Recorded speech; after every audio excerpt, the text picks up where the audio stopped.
قرآنی دعائیں ہر قسم کے جسمانی، روحانی، ظاہری و باطنی امراض کے لیے آیات شفا۔ اعوذ باللہ من الشیطان الرجیم، بسم اللہ الرحمن الرحیم۔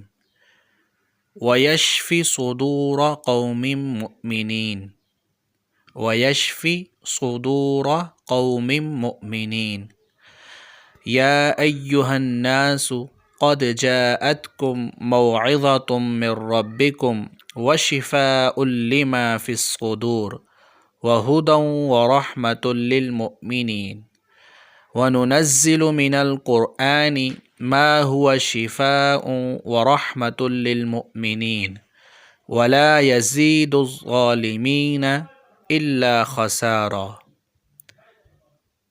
ان دعاؤں کا ضرور اہتمام کریں، یہ آیات بیماری سے شفا کے لیے ہیں۔